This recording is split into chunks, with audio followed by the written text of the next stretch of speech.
financial literacy, and the human condition. Welcome to Financial Fitness with the Money Doctor, Dr. Francis Rahaim. I like that you're comparing this kind of to a video game because it almost makes it fun for kids. I hope so. I mean, money Yeah. can be fun. Money can be really fun if you know what to do with it. And especially if you're doing it better than you think your friends are, or better than you think your parents are even. And you're going, hey, my XP bar is chugging, right? Okay, it's great.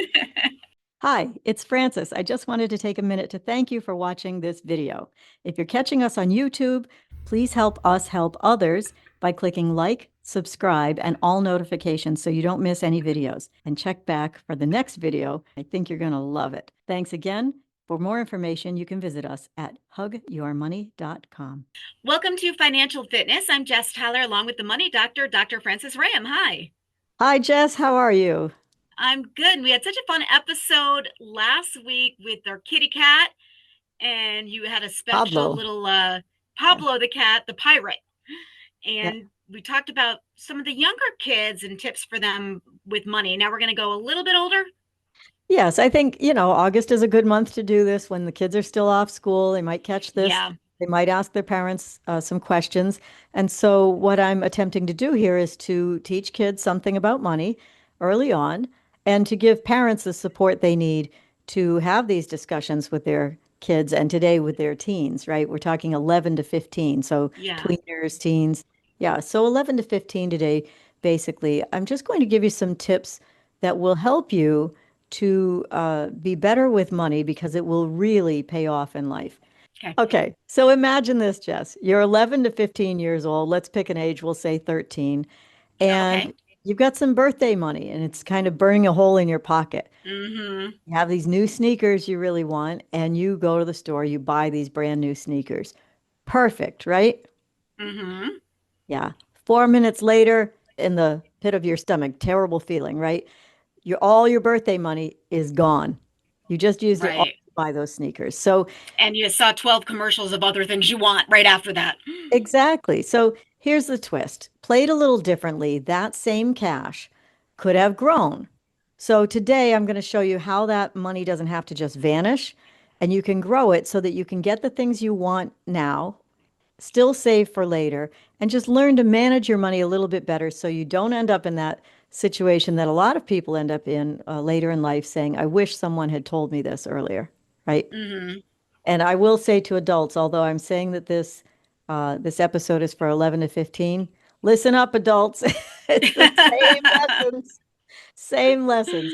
So we're going to use 3 quick stories and a couple of simple games and some moves that you can make this week if you're in that age group to be better about money, to learn about money and actually manage it well. Okay. So let's start with story 1, the disappearing money trick. Okay. Now remember I said, listen up, adults. Okay. So let's meet Jamie. Jamie's got $50 from mowing lawns. Okay. On the way home, Jamie buys a soda, maybe a snack, maybe a small game purchase, some fries with some friends. Right? These are all there's the $50. That's right. These are all typical things. By the end of the week, what's he got? 0. Could be a sheep, Jamie, right? So they can't even remember where it went. You have to understand that money only flows 2 ways, right? I'm going to break this down very simply. Forget that it's anything scary that you might have heard about or anything bad or anything greedy. It's just money, okay? It's just got a name, like it's just a fork or it's just a car. It's just money. Okay. But in order to operate money, you have to understand how it works, at least at a basic level. And at the very most basic level, money only flows 2 ways. It's not a river that only flows downhill, right? It flows in and it flows out. Okay. That's it, okay? Only flows in or out. If you don't control the flow, it's like having a hole in your pocket. First thing I'm going to do is give you a 24-hour challenge. All right, kids? Okay. 24-hour challenge. Just 24 hours. I want you to track for the next day every penny you spend, every dollar you spend. It doesn't matter if it's on an app, if it's on paper. I don't care how you're tracking it. Just find a way to jot down everything you spend just for one day. Okay. Now Okay. that assumes that you are in fact spending money. So if you're not going to spend money tomorrow, this doesn't apply to you. Pick a day when you will be spending money. Well, Okay. I'd assume most 11 to 15-year-olds are spending mom or dad's money. I think they are, but they still Yeah. can track it, right? Yeah. And Okay. believe it or not, I mean, at those ages, sometimes they have a little side hustle, which we're going to talk about, and they may have some of their own money that they're spending. It may even be from an allowance, but it's Okay. considered their money and they're having to spend it. So track it for just 24 hours, okay? Mm-hmm. I'll give you an example. Let's say that you're spending $3. If you spend $3 five times within, let's say, a week, right? So let's suppose you Mm-hmm. track this longer than 24 hours, that's $15, right?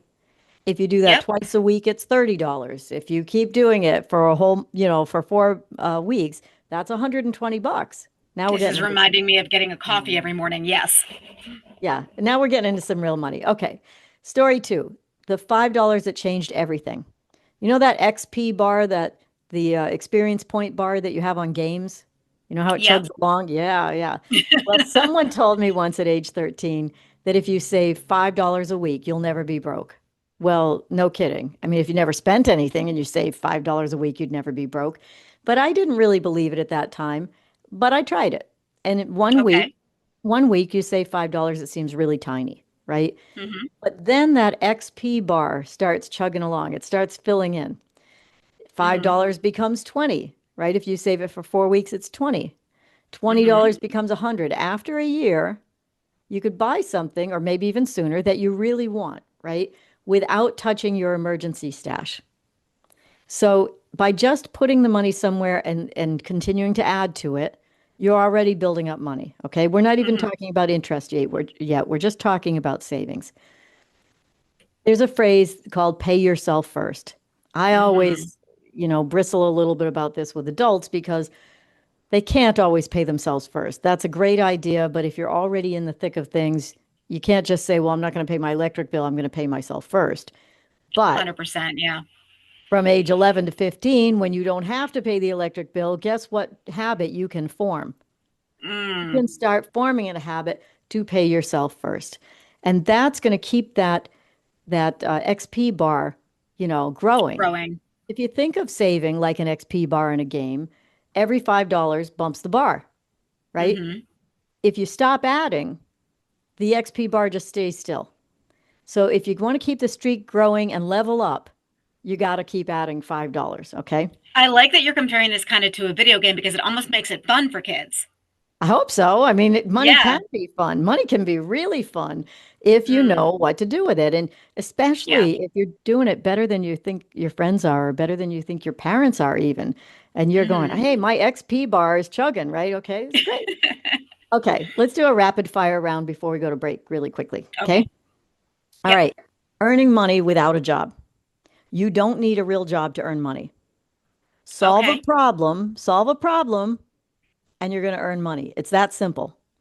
Somebody can't shovel their sidewalk and you're going to shovel it for them. You can say, I'll shovel your sidewalk for a little money, right? I'm going to give you a bunch of ideas, quick, rapid fire ideas. Kids will write into us with new ideas. But let's say pet sitting, dog walking, Yeah. selling your old sneakers, not the really smelly ones, the ones you've outgrown that are still cool Mm-hmm. that somebody else wants. Sneakers have become ridiculously expensive. So Yeah. sell your old sneakers. Ask your parents first, obviously. Make custom bracelets or stickers. Tutor younger kids, maybe about money. Hey, guess what I learned that you don't know? Yard work, basic digital art commissions. If you think you're too young, that's exactly why you will surprise adults when you start saying, I want to be ready to help. I want to earn money doing this. And that's always when adults seem to be the most generous, when they're really impressed that some kid has a work ethic and wants Mm. to do something. So just pick one idea, any of the things I listed or your own, just one, don't get overwhelmed, and try it just once and see what happens. Okay. Really interesting. Also, question for you. What are your thoughts on money for grades. I know a lot of parents do that where like if you get A's, you get $5, a B is $3, whatever it might be. Wow, that's an Good lesson or interesting bad question. lesson? No one's ever asked me that. Oh, Um, okay. so let's see, what do I think about that? I think any kind of an incentive that helps kids learn is worth using. I Okay. do worry a little bit about equating performance with money, Mm-hmm. particularly since as they get older and they go to college, they may want to be an artist or a musician who may not make a ton of money, right? And then they're starting to make a choice about is that what they want to do for a living because it doesn't make that much money or not. So I'm way out there on this, but I think that those kinds of things have long-term effects. It might help for a short-term fix, especially like, hey, you're struggling in this grade. You came home with a B minus, and if you come home with an A next quarter, here's what we're going to do. I would prefer to see it linked to an experience that Okay. might cost money. Like we're going to take a trip, or we're going to go to the movies together, or we're going to have 24 hours of fun times where you don't do chores and I do. We're going to have a yes day. There was a movie with a yes day once that I Oh, saw about that. I hear about that all of the time. Yeah. I mean, just you could have something fun like that that the kids really want to work toward. Um, I think also it's age driven. To some Mm-hmm. kids, that money will mean something, uh, really important to them. And to other kids, it will just be a little bit about greed, like, where's my money, right? Where's that $5 you Yeah. promised me? So, as I always do, I defer to the parents on this. You know your kids better than anybody. Um, just be careful what you're teaching them and how you're teaching them. Uh, and Yeah, maybe instead of it being like $5 for an A, like that's the best, it's just $5 if you improve one grade level. So if you were at a D, you went to a C, or a C to a B. I That was might just be, thinking that. Yeah. yeah, I was, it's, and use it as an incentive, not a bribe. I guess right. that's what I want to say. Yeah. Yeah. Okay. All right, we're going to get to much more of this, but first I want to get your phone number. Sure. It's 413-773-3333. And you can also go to hugyourmoney.com. More money tips for what are we on? 8 to 15? Is that what we said? 11 to 15. And I will 11 say to 15. by the time this show airs, they will be able to email Pablo at info, Oh, I love Pablo that. at Hug Your Money. Yeah. Pablo at hugyourmoney.com. All He's right, love working on that. We'll his be back. email right now. And grumpily. All right, we'll be back with part two of Financial Fitness with the Money Doctor, Dr. Francis Rahaim, right here on WHMP. Financial Fitness with the Money Doctor is underwritten by Franklin County Technical School. We build futures. Visit fcts.us or call 413-863-9561. Welcome back to Financial Fitness. I'm Jess Tyler along with the Money Doctor, Dr. Francis Rahaim. Hi. Hi, we were just talking about Pablo the Pirate Cat, who Mm-hmm. started out in our show for 5 or 6 year olds to 10-year-olds. And I, Mm-hmm. I just want to say that Pablo has become so beloved already that Pablo's going to grow up a little bit, I think, and maybe be Dr. Finwell's sidekick in the TV Oh, programs. So, and I hear a rumor that in September, okay. Pablo is filling in for you for one Oh, time that we're doing a show. oh, I love it. All right. Yeah, so Pablo will Taking over my job over here. just for a day, Pablo's going to come and fill in for you, and I'm looking forward to having that conversation with Pablo. That'll be Well, fun. he saw a problem and filled it, so I hope you're paying him. No, Pablo really likes his treats. You know, Oh, yeah, yeah. he got paid in pirate booty last time I saw him, actually. He did. Okay. I love it. It's too much fun. So I hope that this is relatable for people, 11 to 15 years old. We're just young people at that age, and we need to know these kinds of things. And it's not taught in the schools usually. So Hmm. we're trying to do our part here. All right. I told you I'd tell you a few stories. Here's another story. Okay. The $200 mistake. Oh Okay. boy. Alex gets a debit card at age 15. He feels Mm, like he's got it down. He's the boss, right, Alex? yeah. But he doesn't track his spending, which we just talked about. Hmm. So just a few of those $5 buys, like, hey, it's only $5, might not be a problem. But if you don't track your spending, guess what happens? Yeah. Overdraft fees. This is the same thing that happens at 45. Exactly right. Yeah. I'm not talking down to people this age because they are smart. They can learn this stuff and they're basically sponges. It's their job to learn right now. And so when we Hmm. give them the tools like this, they learn things that they go home and tell their parents, "Hey, you better check your balance before you spend or you're going to get those overdraft fees." Right. And you end up getting in a hole with those very quickly. Yeah, $35 a pop, right? Yeah. I think that should be illegal. Well, they're working on that maybe. I don't know. Yeah.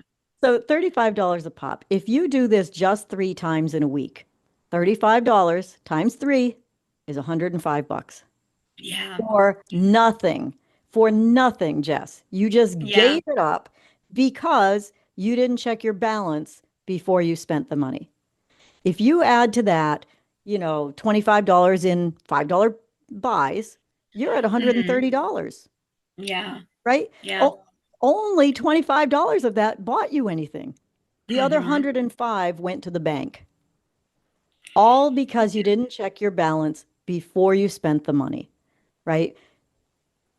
You had I something. think that, yeah, I do. I think that technology is so great, especially with money. It moves us forward, and being able to wire stuff and doing things instantly is great. But there is something to be said about when you had a checkbook and you had to write down like minus whatever the amount was so you knew what it was. And I think so few people do that anymore, do they? It's absolutely true.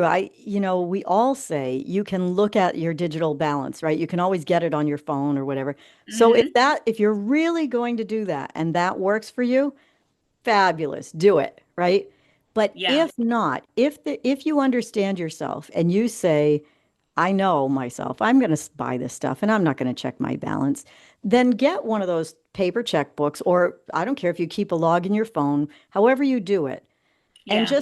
just do it. Physically reduce your balance by the amount of money you spent. Subtract that purchase from your balance because there is a connection in your brain when you write things down or even Yeah. when you type them in, right? I think it's stronger when you write it, but let's be realistic, right? A lot of people are just going to type it in or talk it in, right? Uh, Hmm. I don't care how you do it. Just start forming the habit of checking that balance. Um, so here's a rule. Check your balance before you spend. When? Always. Okay. Yeah.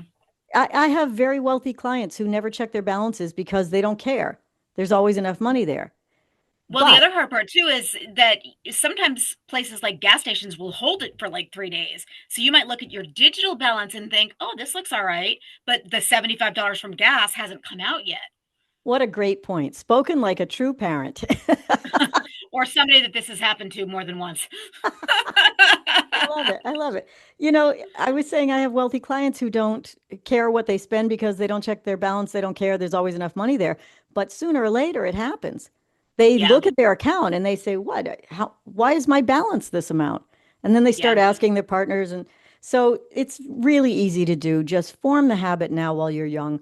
Always check your balance before you spend money. It takes 2 seconds. It'll save you a lot of money. Companies make billions, billions with a Mm, B of dollars on people who don't pay attention to their money. If you don't manage your money, I promise you someone else will, and you won't like it. right. Okay. Yeah. All right. Here's a multiplier challenge. All right. Little quick math for kids. Multiplier challenge. If you have $1 and you double it every day for 30 days, how big does that dollar get? How much money is that?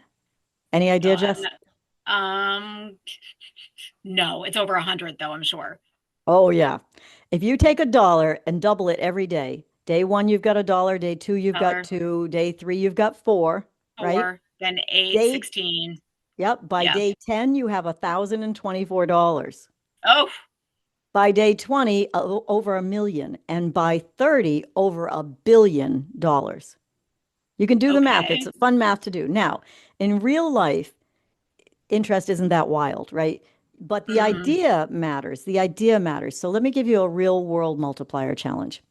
If you got that first one, like, wow, double a dollar. We used to do it with pennies. Right now you do it with dollars. Mm-hmm.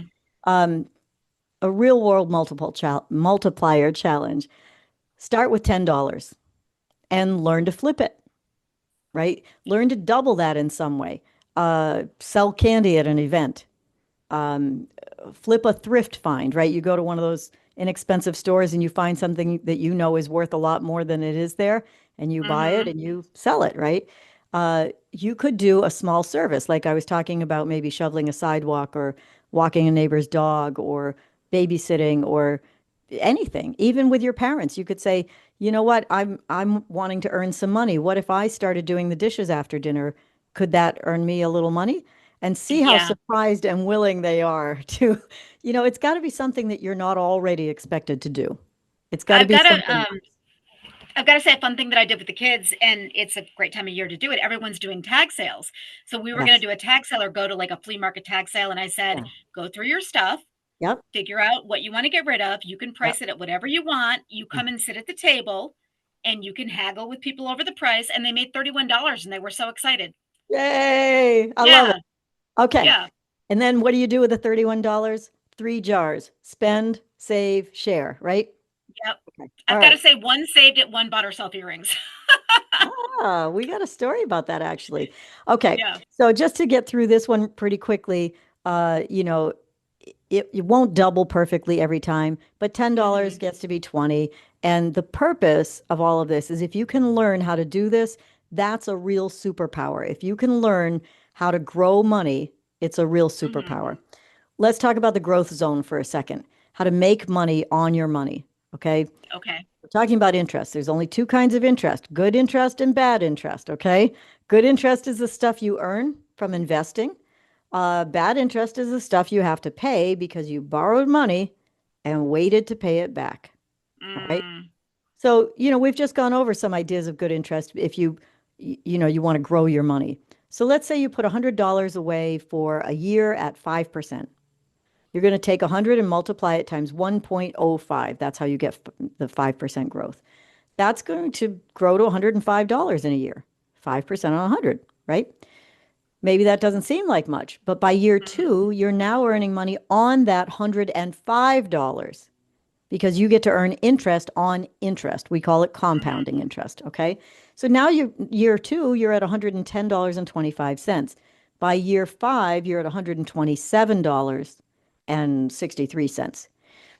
All I'm really saying is if you put $100 somewhere and left it there at 5%, just didn't spend it, just stuck it there and forgot about it. In Yep. 5 years, you would have earned $27 on that $100 without doing another thing. And Mhm. those are real world numbers. You can get 5% on money right now, right? So Yeah. those are real world numbers. All right. That's all that really means is how you're growing that money over time. I told you I had a story. I don't want to run out of time, but I told you I had a story about two girls, two 14-year-olds who one spent money and one didn't, right? So I just want to say the ideas we're talking about, they're not flashy. Like that growing interest, it's not flashy, but it's automatic. $127 in 5 years, it's automatic. The point is you set it up once and you just let it go, right? Let Mhm. time help you. The one thing these kids have going for them, the biggest thing is they're They're young. young. Yeah. They're young. And everybody says save when you're young, but we all know when we start to save at 20, it's almost impossible. We're trying to buy houses and cars and pay for our student loans, right? Start saving when you're really young. And then Yeah. you might have some gap years. I don't want you to, but you might have some gap years when you can't do it. Okay. So here's a big takeaway story. Two 14-year-olds. Okay. One spends every dollar, the other buys earrings, right? The other saves some money, right? So the other splits it, spends some on some fun stuff, saves some, and shares a little, right? Mhm. Fast forward 5 years. One has memories of stuff they can barely remember what they bought, right? Mhm. And the other has some cash saved from choosing needs versus wants, right? Yep. And some great memories of things that they bought thoughtfully. Maybe they saved up a little and they bought a bike or they bought, you know, something that was important to them. And that really mattered rather than some French fries and a Coke, right? Mhm. Uh, and they have the freedom to do more. So they still have great memories of things they've bought because they've apportion their money between save, spend, and share. They have the memories of things they bought. They have some money for the future, like which buys them some freedom, like starting a side hustle or a little business or something, or planning for a bigger goal. So in the end, I just want to make this major point, okay? Money isn't just about buying things. Let me repeat that, kids. Money isn't just about buying things. What it's about is buying freedom. Okay, that's what money does for you. Some of it comes in the form of things, you know, a car, a house, whatever it makes you feel like you're accomplishing things. And some of it comes in the form of being able to save for the future and share when you need to or want to. And that requires the freedom to do so. If you always spend every dollar you have, you are spending your freedom. That's a good way to put it. Yeah, the earlier you learn this stuff, the easier your financial life is going to be.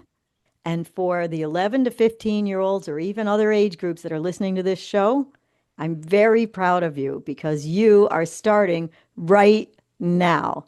And that's the key. Just start. Just do one thing, but start building some smart money habits. Pablo, I love that. Proud of you. All right, let's get your phone number because I'm sure people will have questions. Of course. It's 413-773-3333. And can you share too where people can find the Pablo series? Yeah, they can find Pablo the Pirate Cat on YouTube, on Amazon, on Apple, anywhere you get your podcast. But the YouTube is probably the easiest. Just go type in Pablo the Pirate Cat. You're probably going to get him. Or Hug Your Money. We have a YouTube channel you can find him at. And yeah, Pablo's getting an email. Pablo@hugyourmoney.com. For kids this age, if you want to send an email with questions, you can send it to Pablo@hugyourmoney.com. And parents, if you're listening now, check it out with your kid because they're going to love it. Pablo is really cute to look at. And he's got his little pirate's chest there with his money and a very grumpy expression, but he's a really cute cat. His expression changes. Yeah. It does. Yeah. All right. Hugyourmoney.com. Thank you so much. We appreciate it. Thank you, Jess. My pleasure.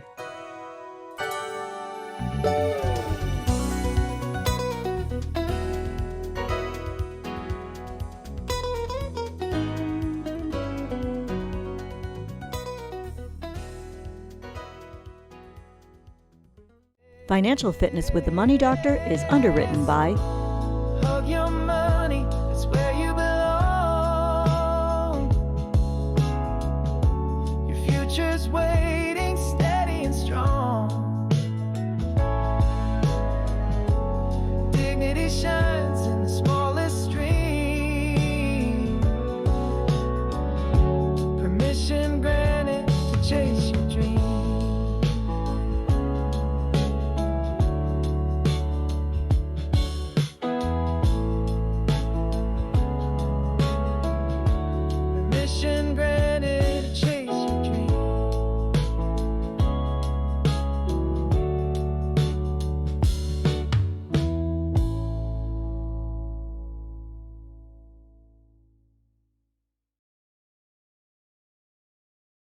Will you help us spread the word about financial fitness? Please like, subscribe, and choose all. Thank you.